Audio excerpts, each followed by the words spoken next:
Fluctuat nec mergitur. Telle est la devise latine de Paris. Est battu par les flots, mais jamais ne sombre. Paris est battu par le flot de la Seine, par le flot des voitures et des embouteillages, par le flot des touristes, par le flot des Parisiens, ou franciliens comme vous voulez.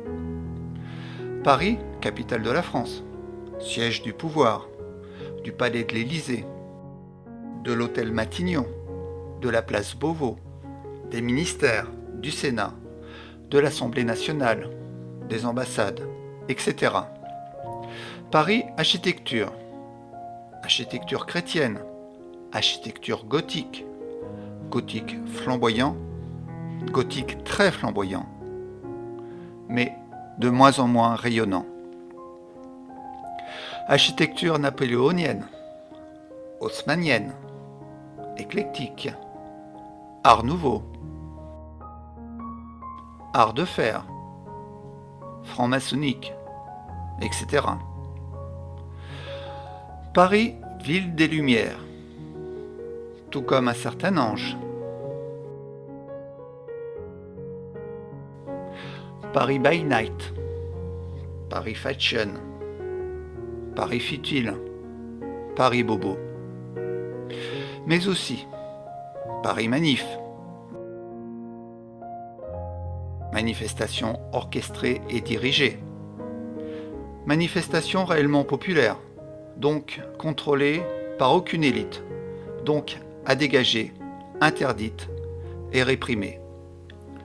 Sinon, il n'y a qu'à les infiltrer, les gangréner, afin qu'elles soient totalement discréditées.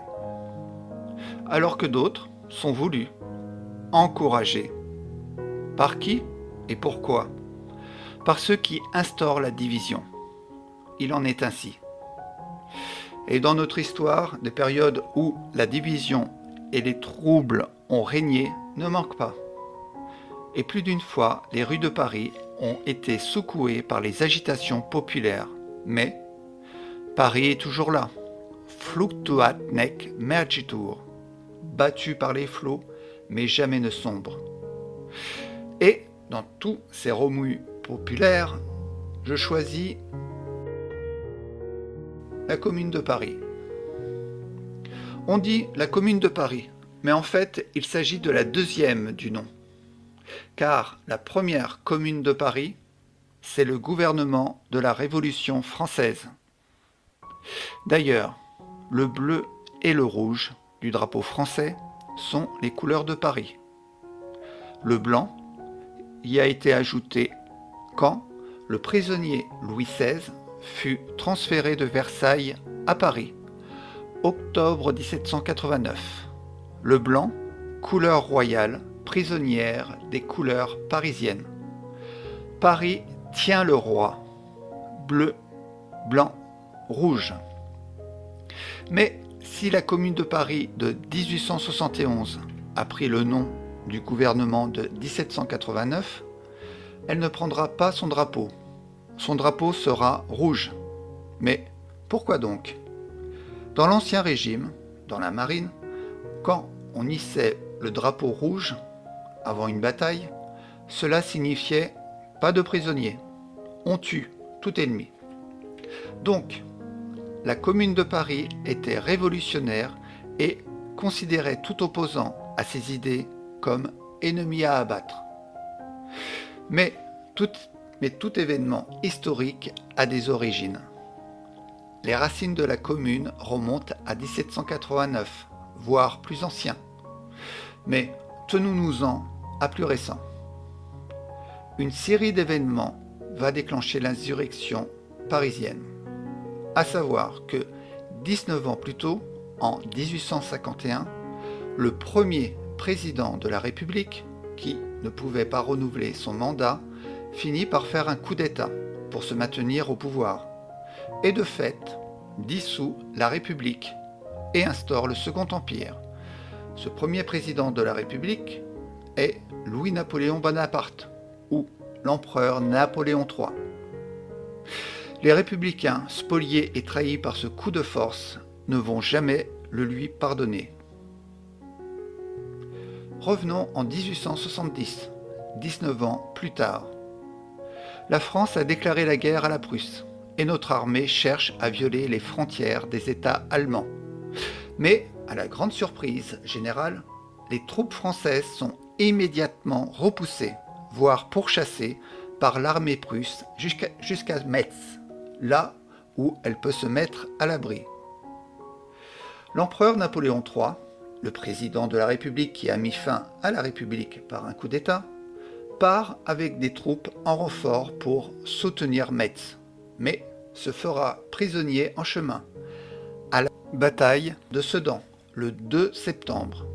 Et normalement, cela aurait dû être la fin de la guerre. 2 jours après, le 4 septembre, la Troisième République est proclamée devant une foule parisienne qui exulte de joie. Napoléon III et le Second Empire sont destitués. Un nouveau gouvernement provisoire, au nom de gouvernement de défense nationale, prend les rênes du pays. Les Prussiens, qui n'avaient rien demandé et qui ont gagné la guerre haut la main, attendent la capitulation de la France. Cela semble logique. Le chancelier Bismarck envoie donc ses troupes sur la capitale et, le 20 septembre, le siège de Paris commencera officiellement pour durer 4 mois. Et qui dit ville assiégée, dit ville affamée. Et très vite, les illusions qu'avait fait naître ce nouveau gouvernement retombent. Le titre de défense nationale s'avère plus pompeux qu'autre chose, car notre armée n'a toujours pas le dessus sur l'armée prussienne.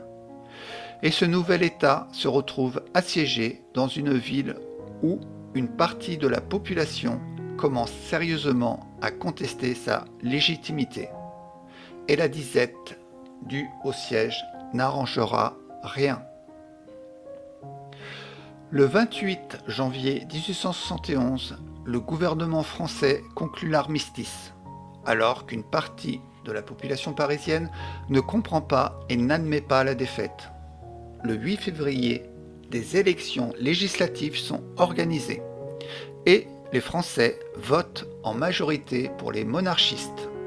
Donc, la première Assemblée nationale de la Troisième République est royaliste.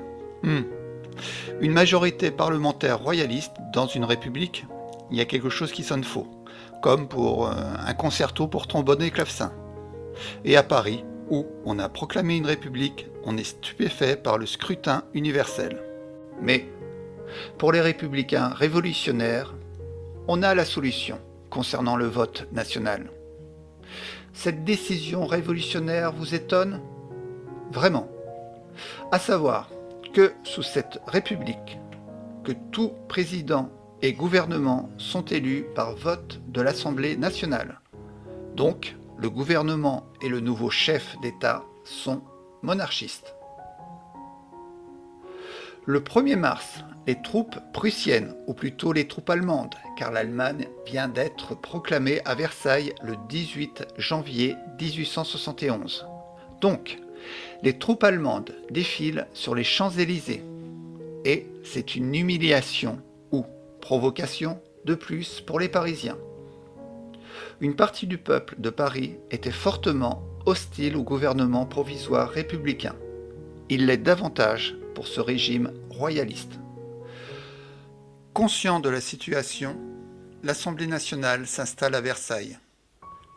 Cela dit, qu'une assemblée parlementaire constituée de députés monarchistes aille s'installer à Versailles, il y a quelque chose de logique.